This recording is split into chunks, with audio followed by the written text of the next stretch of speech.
जी हाँ भाइयों बहनों, हम के.डी. प्रसाद आज आपके लेक्चर में 11 क्लास को स्टार्ट कर रहे हैं। सबसे पहले मैं आपको बता देना चाहता हूँ, बहुत सारे स्टूडेंट्स बोर्ड एग्ज़ाम दिए हैं और घर पर बैठे होंगे। उन सारे स्टूडेंट के प्रति हमारी सहानुभूति है और इस सहानुभूति को पूरा करने के लिए आज हम अपने लेक्चर में 11 क्लास का फर्स्ट चैप्टर प्रेजेंट करने जा रहे हैं। तो आप लोग पूरी ध्यान से बात सुनते रहें। तो लीजिए, हमारा 11 क्लास का फर्स्ट चैप्टर है फिजिकल वर्ल्ड एंड मेजरमेंट। ये 11 क्लास का फर्स्ट चैप्टर है। लेकिन 11 क्लास के फर्स्ट चैप्टर में जाने से पहले आपको बता देना चाहता हूँ, 2 बुक को आप फॉलो करेंगे। एक बुक होगा एस.सी. वर्मा का, जो न्यूमेरिकल के लिए बहुत ही सूटेबल है। आप अभी मैट्रिक क्लास का एग्ज़ाम दिए होंगे, तो आपको अगर नॉलेज नहीं है तो मैं बता देना चाहता हूँ, एस.सी. वर्मा बुक न्यूमेरिकल के लिए बहुत सूटेबल है। और दूसरा एनसीईआरटी,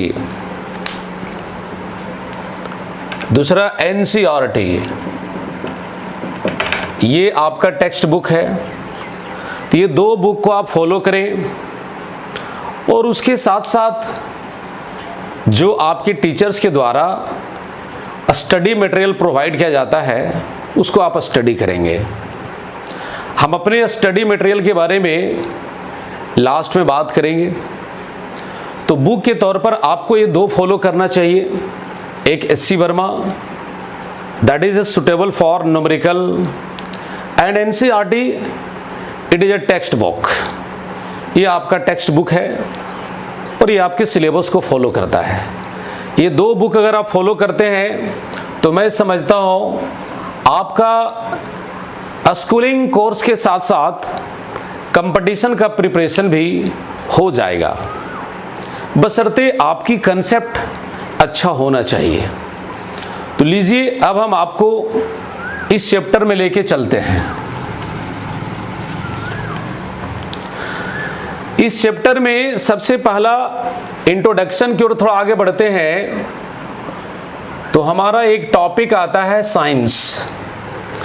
क्योंकि आप साइंस की दुनिया में एंट्री कर रहे हैं, कुछ बच्चे मन बना रहे होंगे साइंस ले कि आर्ट्स ले कि कॉमर्स ले, तो मैं आपको अपने लेक्चर के माध्यम से बता देना चाहता हूँ, साइंस लेने के बाद आपके पास बहुत ज़्यादा स्कोप रहता है। इसलिए अगर आप मन बनाए हैं तो आप इसको फॉलो कर सकते हैं। तो चूंकि हम इस दुनिया में एंट्री करने जा रहे हैं, साइंस की दुनिया में, तो सबसे पहले साइंस का इंट्रोडक्शन होना चाहिए। तो साइंस वर्ड का डेवलपमेंट एक लैटिन वर्ड साइंसिया से हुआ है। वो लैटिन वर्ड हमारा साइंसिया है। Science developed from Latin word scientia, जिसका मीनिंग अगर आप निकालना चाहेंगे तो मीनिंग होता है टू नो। जरा ध्यान लगाइएगा, science develop from Latin word scientia which means to know, जिसका मतलब होता है टू नो, जानना। क्या जानना भाइयों बहनों? किसी भी सब्जेक्ट को, किसी भी थिंग्स को, किसी भी ऑब्जेक्टिव को सिस्टमैटिक स्टडी अगर आप करते हैं, वेल नोन स्टडी करते हैं, वही जानने की बात होता है। किसी भी टॉपिक पर अगर आप सही तरीका से स्टडी करते हैं, सिस्टम से स्टडी करते हैं, ओरिजिन से टॉप लेवल तक जाते हैं, वही हमारा जानने की बात है। तो science develop from Latin word scientia which means to know. तो अगर आपसे ये कहा जाए साइंस कैसे डेवलप हुआ है, तो उसका जवाब हम आपको दे रहे हैं। हम साइंस का कुछ ब्रांचेज आपको दिखाना चाहते हैं। साइंस में बहुत सारे ब्रांच हैं। आज का टेक्नोलॉजी साइंस पर ही टिका हुआ है। लेकिन अगर सब्जेक्ट के हिसाब से आप चलोगे तो इसको 4 पार्ट में बेसिकली हम लोग डिवाइड करते हैं। First one is physics, second is maths and chemistry, और फाइनल आपका बायो है। ये 4 पार्ट में हम साइंस को डिवाइड करते हैं। ऐसे पूरी टेक्नोलॉजी तो साइंस पर ही टिका हुआ है, इसके बिना तो कोई टेक्नोलॉजी आगे बढ़ता ही नहीं है। तो ये रहा साइंस का क्लासिफिकेशन। लेकिन आपको चलना है साइंस के जिस ब्रांच में, उस ब्रांच का नाम है फिजिक्स। और अब आपको हम फिजिक्स की दुनिया में एंट्री करा रहे हैं बेसिक इंट्रोडक्शन के साथ। तो हमारा अगला टॉपिक आता है कि फिजिक्स क्या है। आप कहेंगे ठीक है सर, हम फिजिक्स स्टडी करना चाहते हैं, लेकिन पहले फिजिक्स का कुछ मीनिंग तो समझ में आनी चाहिए। जी हाँ, आपका कहना बिल्कुल सही है, उसी का जवाब हम देने जा रहे हैं। तो अब देखिए, अगला टॉपिक हमारा फिजिक्स बनेगा। यहां पर टॉपिक हमारा है physics.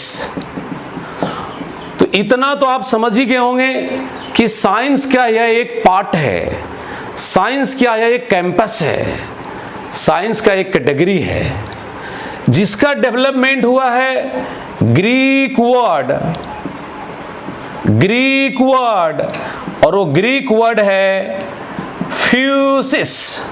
That means physics develop from Greek word physis, which means nature, जिसका मतलब होता है प्यारे भाइयों बहनों नेचर। यानी आप समझ रहे हैं फिजिक्स का डायरेक्ट रिलेशन नेचर से है। तो अब अंदाजा आप लगा सकते हैं कि फिजिक्स में हमें क्या स्टडी करना है, फिजिक्स हमें क्या नॉलेज देगा। चलिए इस दिशा में आगे बढ़ता हूं, लेकिन इतना जरूर कहेंगे physics develop from Greek word physis which means nature, जिसका मतलब नेचर होता है।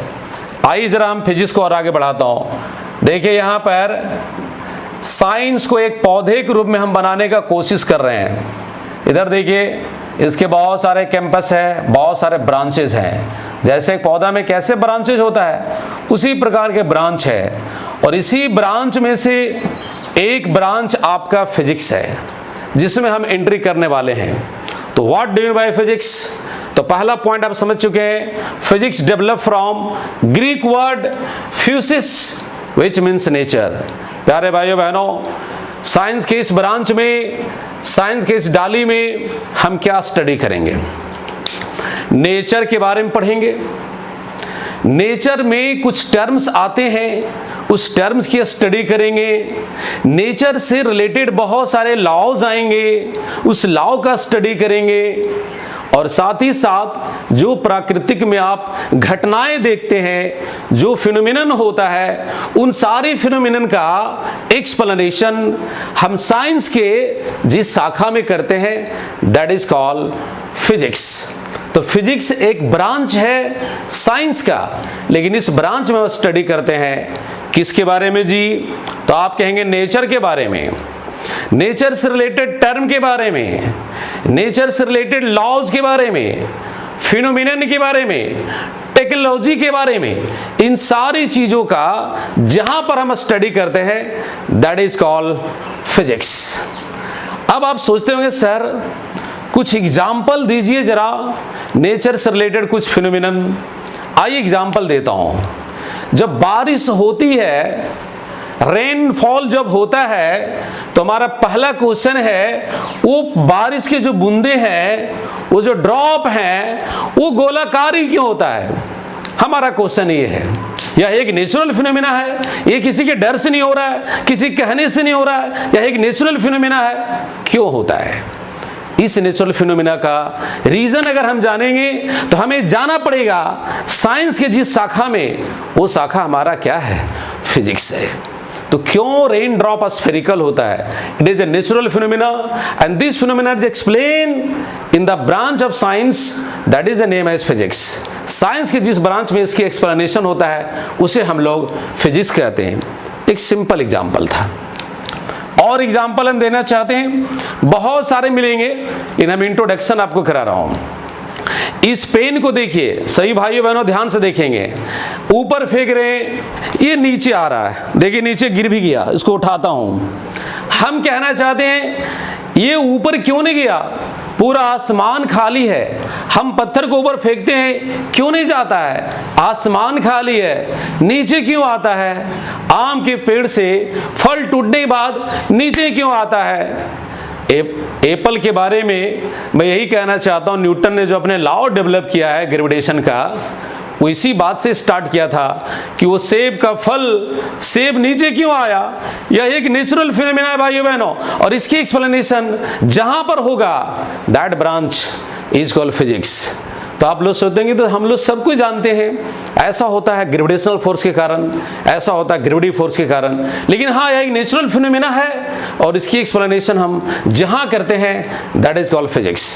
तो मैं आपको बताने की कोशिश कर रहा हूं कि फिजिक्स हमें किस दुनिया में लेके चलेगा, फिजिक्स हमें प्राकृतिक दुनिया में लेके चलेगा।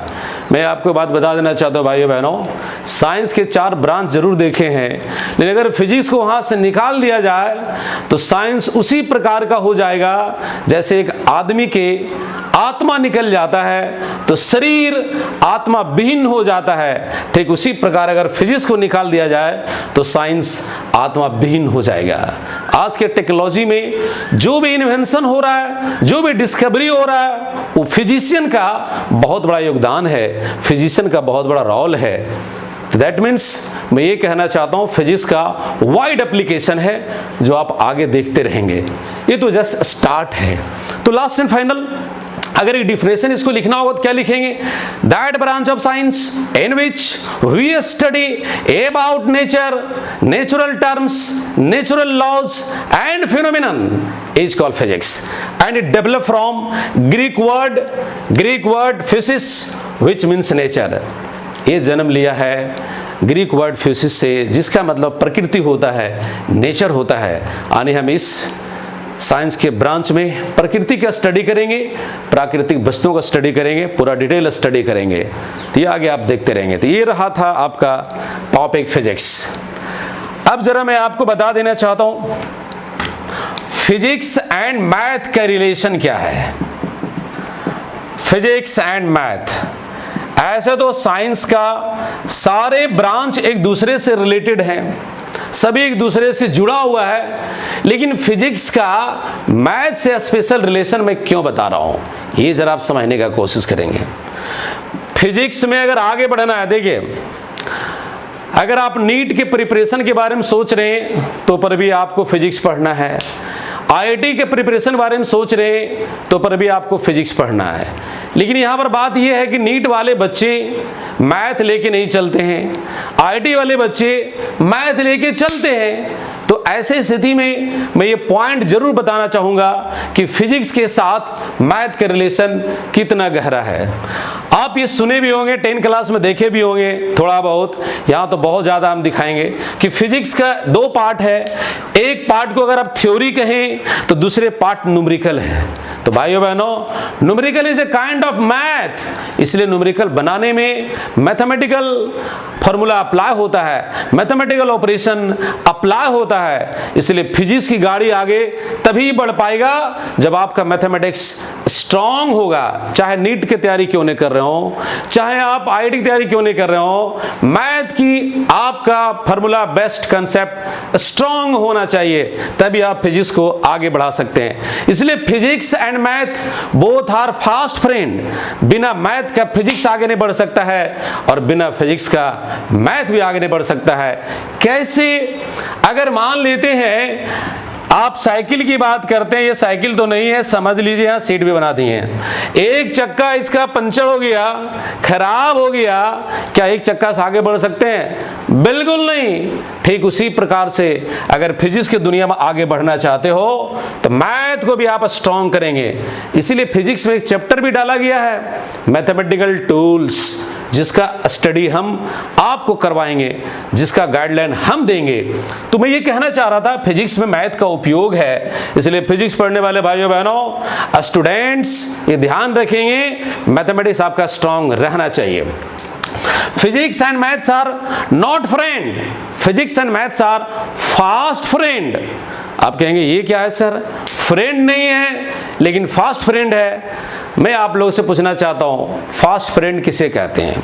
जो हर सुख में हर दुख में पार्टिसिपेट करे, हर जगह आपको मदद के लिए तैयार रहे, that is A fast friend. तो आप कहिएगा फास्ट फ्रेंड कौन है? हम आप लोग से पूछेंगे बताओ जी फास्ट फ्रेंड कौन है, तो आप मने मने सोच रहे होंगे मेरा तो ये फास्ट फ्रेंड है, मेरा तो वो फास्ट फ्रेंड है। मैं ही कहना चाहता हूं दुनिया में आपका कोई फास्ट फ्रेंड नहीं है, मेरा भी दुनिया में कोई फास्ट फ्रेंड नहीं है। हम आपको फास्ट फ्रेंड का एग्जाम्पल देना चाहता हूं। हमारा ये दोनों पैर फास्ट फ्रेंड है। अगर एक पैर आगे बढ़ता है तो दूसरा भी उसके बाद आगे बढ़ता है, फिर इसके बाद वो आगे बढ़ता है। क्या ऐसा फ्रेंड मिलेगा कि आपके दुख के घड़ी में किसी समस्या से सामना कर रहे हैं तो आपका दोस्त आग बोलेगा हटो हटो हटो अब हम समस्या का सामना करेंगे? ऐसा नहीं होगा भाइयों बहनों। गुपचुप खा लेगा, साइड हो जाएगा टिफिन के टाइम में, पैसा भी नहीं देगा। तो physics and maths are not friend, physics and maths are fast friend. दोनों फ्रेंड है, इसलिए इसको ध्यान में रखिएगा। ये था फिजिक्स और मैथ का रिलेशन। ये सारे चीज का जो डिस्कशन हम कर रहे हैं, ये डिस्कशन का नोट्स हम आपको प्रोवाइड करेंगे, उसके बारे में लास्ट में हम चर्चा करेंगे। पूरा वीडियो को आप सुनते रहेंगे। अब हम इसको आगे बढ़ा रहे हैं, आप देखते रहिएगा। तो अब देखिए, हम अभी तक तो इंट्रोडक्शन करा रहे थे कि साइंस क्या है, फिजिक्स क्या है, रिलेशन क्या है दोनों में। अब हम फर्स्ट चैप्टर का पहला टॉपिक स्टार्ट कर रहे हैं। वो टॉपिक आपके सामने है, what do you mean by physical quantity. Physical quantity किसे कहते हैं, क्या होता है फिजिकल क्वांटिटी, यही हमारा आज का टॉपिक बन रहा है। हम आपसे कुछ एग्जांपल लेना चाहते हैं। न्यूटन का मोशन से रिलेटेड सेकेंड लॉ सर्वविदित है, सबको जानता है, F = ma। फिजिकल क्वांटिटी क्या है वो रिक्वायरमेंट आपको बता रहा हूं। अगर इस फोर्स को हटा दें, मास को हटा दें, एक्सेलरेशन को हटा दें, तो ये फॉर्मूला नहीं बनेगा। दैट मीन्स इस फॉर्मूला को बनाने के लिए इन तीनों क्वांटिटी का रिक्वायरमेंट है। अगर ये तीनों क्वांटिटी नहीं होगा तो ये फॉर्मूला नहीं बनेगा। कुछ फॉर्मूला और बोल रहे हैं, देखते रहिएगा आप। F = mv²/r, इसे हम लोग सेंट्रीपिटल फोर्स कहते हैं। आगे हम लोग पढ़ेंगे, फिलहाल बता रहा हूं इसका नाम सेंट्रीपिटल फोर्स है। लीजिए, इस फॉर्मूला को बनाने में सारे क्वांटिटी का रोल है। m हो गया मास ऑफ द पार्टिकल। अगर कोई सर्कुलर पाथ में पार्टिकल रिवॉल्व करता है, जैसे पार्टिकल है मास m, b वेलोसिटी चल रहा, रेडियस r, तो अंदर एक फोर्स लगता है, दैट इज F = mv²/r। अगर ये फॉर्मूला बना है तो किसकी मदद से बना है? r की मदद से, m की मदद से, v की मदद से, f की मदद से। अगर ये सब नहीं होता तो फॉर्मूला कैसे बनता? जरा सोचिए, मैं कुछ कहना चाह रहा हूं। फिजिकल क्वांटिटी क्या है, इसी का मैं रिक्वायरमेंट फिलिंग करा रहा हूं। ये सारे क्वांटिटी नहीं होगा, क्या ये फॉर्मूला बना पाएंगे? भाइयों बहनों, जब साइंस जगत में रिसर्च होने लगा बाय द साइंटिस्ट, वैज्ञानिकों के द्वारा साइंस जगत में रिसर्च होने लगा, कैसे समुद्र मंथन होता है, हुआ था, ठीक उसी प्रकार जब वैज्ञानिकों द्वारा रिसर्च होने लगा साइंस में, तो सारे वैज्ञानिक अपने अपने लॉ निकालने लगे। सब लोग कुछ ना कुछ खोजने लगा, और जो लॉ निकाला तो सारे वैज्ञानिक पास एक ही कंफ्यूजन हो गया, how can express this law. इस लॉ को हम कैसे एक्सप्रेस करें, जनता तक कैसे पहुंचाएं, सभी की आवश्यकता हो गया।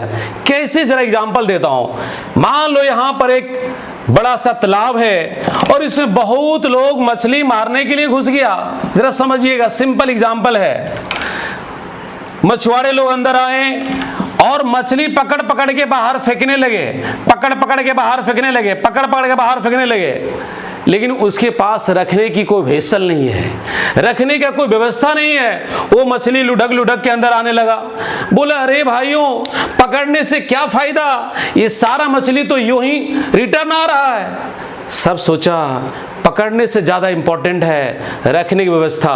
ठीक उसी प्रकार भाइयों बहनों, जरा गौर करेंगे, विद्या रूपी सागर में वैज्ञानिकों ने डुबकी मारा, और डुबकी मारने के बाद बहुत सारे लॉ निकाला, लेकिन सबके पास एक ही समस्या, अपने लॉ को हम एक्सप्रेस कैसे करें।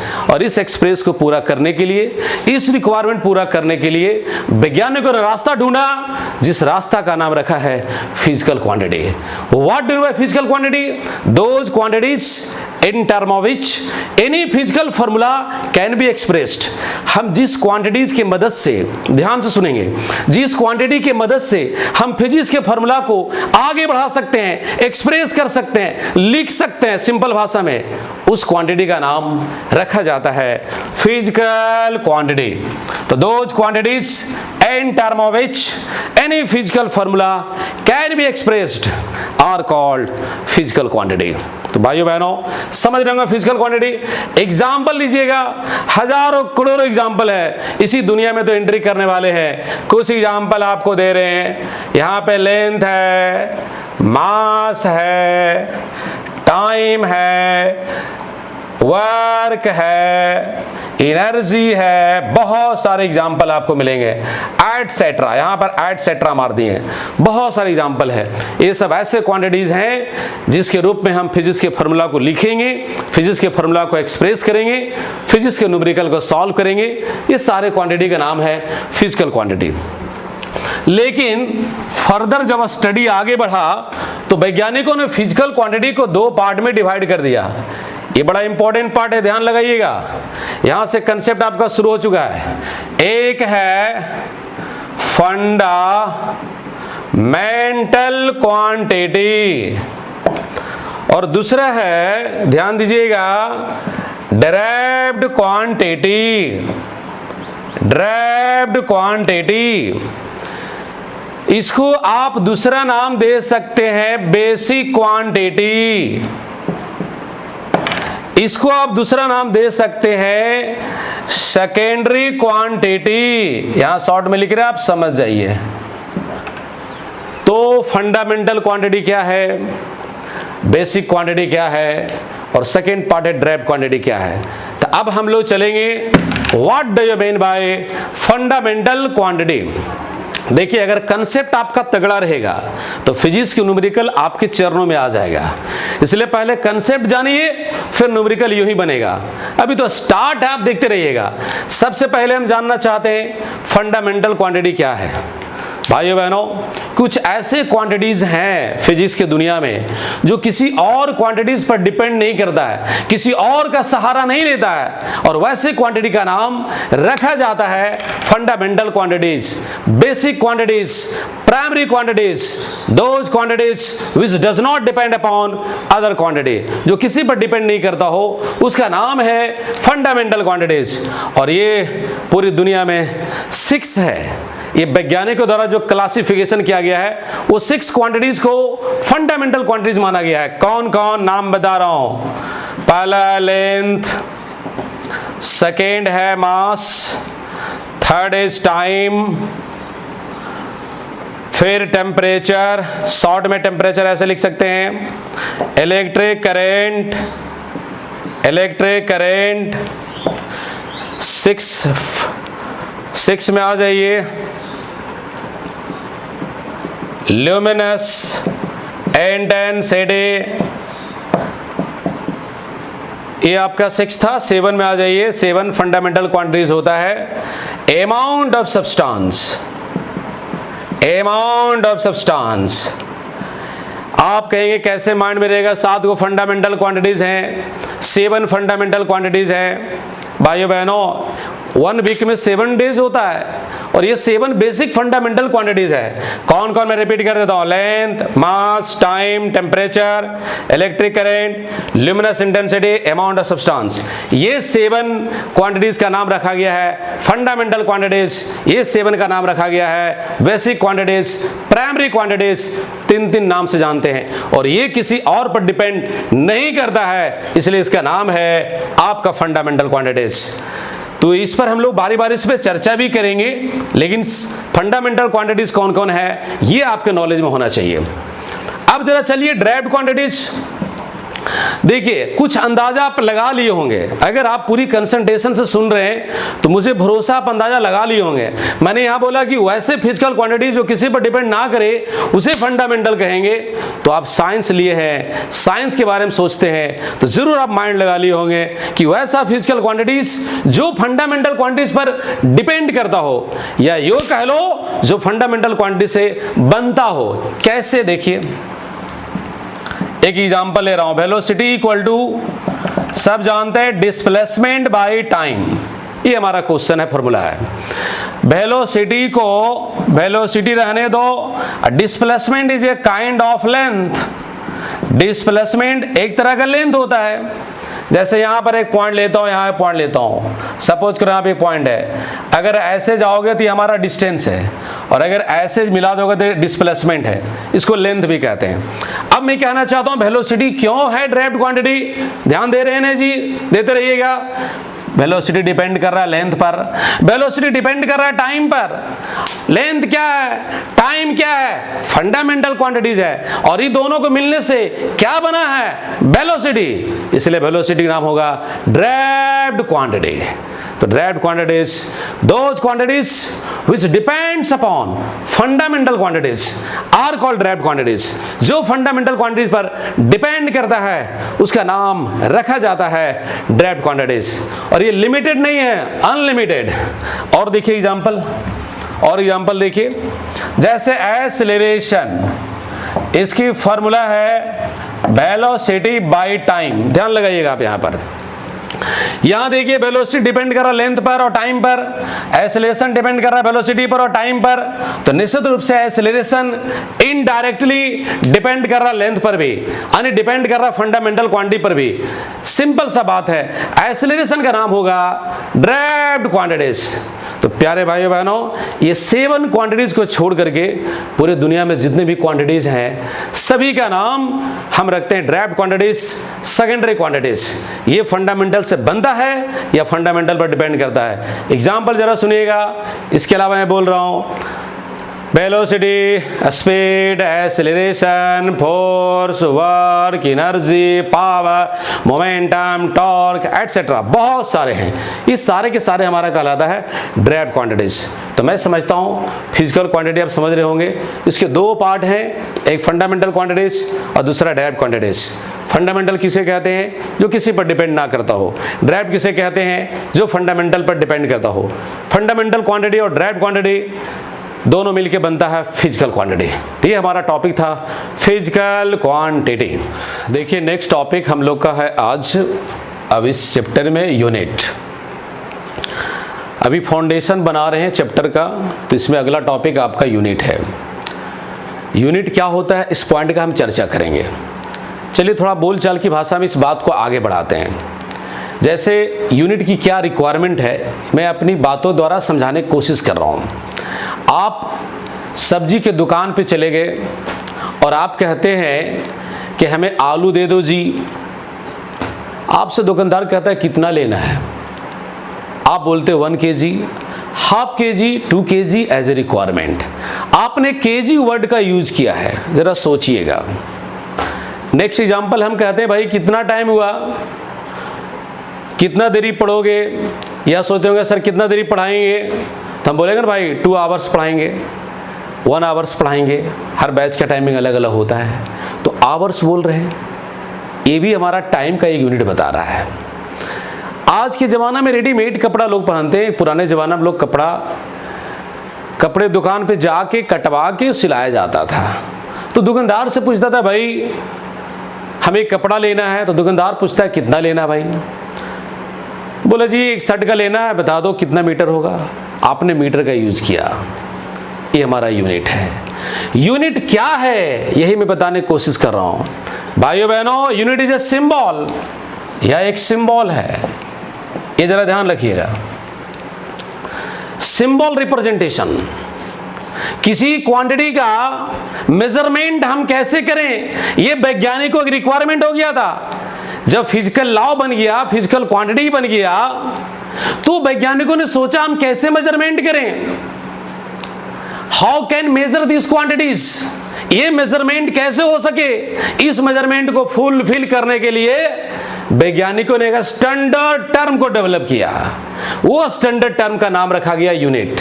लेकिन आप कहेंगे स्टैंडर्ड ही क्यों, हम उस पॉइंट पर आएंगे। मैंने यहां पर स्टैंडर्ड वर्ड का यूज किया है, इस पर हम डिस्कशन करेंगे। लेकिन यूनिट किसे कहते हैं, अगर ये समझना होगा तो आप ऐसा कह सकते हैं कि एक वैसा सिंबल, एक वैसा स्टैंडर्ड टर्म जिसके द्वारा हम किसी फिजिकल क्वांटिटी की मेजरमेंट कर सकें, माप सकें, तौल सकें, दैट इज कॉल्ड यूनिट। उसको यूनिट कहते हैं।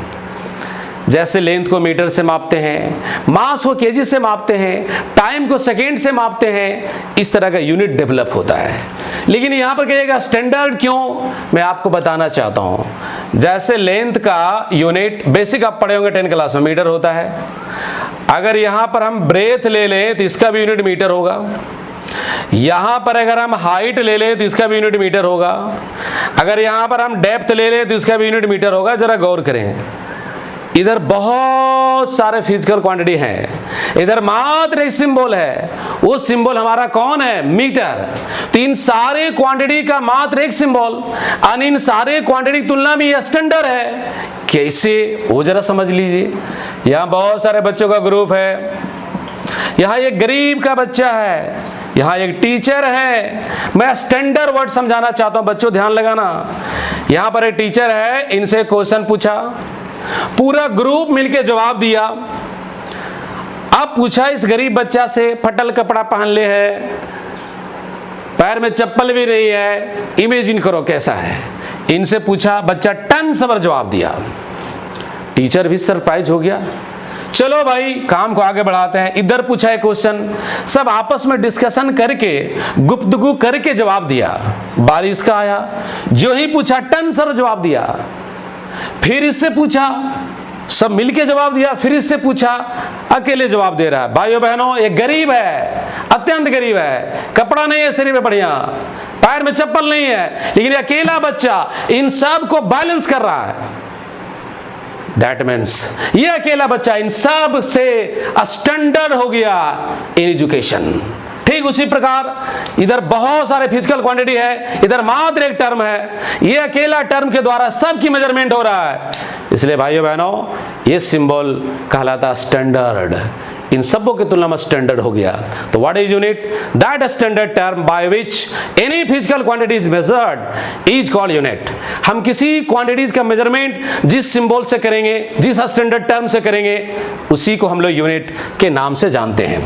तो यूनिट की आवश्यकता क्यों पड़ा था, तो आप एक लाइन में बोल सकते हो मोटा मोटी, to measure the physical quantity. किसी क्वांटिटी को मापने के लिए यूनिट का रिक्वायरमेंट हुआ। अब मैं यहां बता रहा हूं क्लासिफिकेशन ऑफ यूनिट। तो क्लासिफिकेशन ऑफ यूनिट में पहला आता है on the basis of quantity. भाइयों बहनों, क्वांटिटी के आधार पर यूनिट का क्लासिफिकेशन। इसमें नंबर 1 है फंडामेंटल यूनिट, आपको अंदाजा लग रहा होगा। नंबर 2 में है ड्राइव्ड यूनिट, इसको शॉर्ट में एफ फुल स्टॉप यू लिख सकते हो, इसको डी फुल स्टॉप यू लिख सकते हो। आप अगर सुन रहे होंगे अच्छे ढंग से तो आपको अंदाजा मिल रहा होगा। फंडामेंटल यूनिट, जिस यूनिट के द्वारा हम फंडामेंटल क्वांटिटी के मेजरमेंट कर सकते हैं, माप सकते हैं, तौल सकते हैं फंडामेंटल क्वांटिटीज का, that is called fundamental unit. तो सोच रहे होंगे अच्छा फंडामेंटल यूनिट भी 7 होगा। बिल्कुल सही, क्योंकि फंडामेंटल क्वांटिटी 7 है, इसलिए फंडामेंटल यूनिट भी 7 होगा। अब कहिएगा ड्राइव्ड यूनिट किसे कहते हैं, जरा इधर आ जाइए। जो यूनिट फंडामेंटल यूनिट से बनेगा उसको ड्राइव्ड यूनिट कहेंगे, या जिस यूनिट के द्वारा हम ड्राइव्ड क्वांटिटी का मेजरमेंट कर सकते हैं उसको हम ड्राइव्ड यूनिट कहेंगे। तब तो ये भी सोच रहे होंगे कह रहे ड्राइव्ड क्वांटिटी तो अनलिमिटेड है। जी हाँ, फंडामेंटल यूनिट अनलिमिटेड है। जरा इसका एग्जांपल देख लीजिए। यहां पर आपको हम 7 का एग्जांपल दिखा रहे हैं। यहां लिख देते हैं फंडामेंटल क्वांटिटी और यहां लिख देते हैं फंडामेंटल यूनिट। आप समझ सकते हैं, देखिए कौन कौन है। लेंथ फंडामेंटल क्वांटिटी है, इसका यूनिट मीटर होता है, सिंबल डाल देता हूं। सेकेंड है मास, इसका फंडामेंटल यूनिट केजी होता है।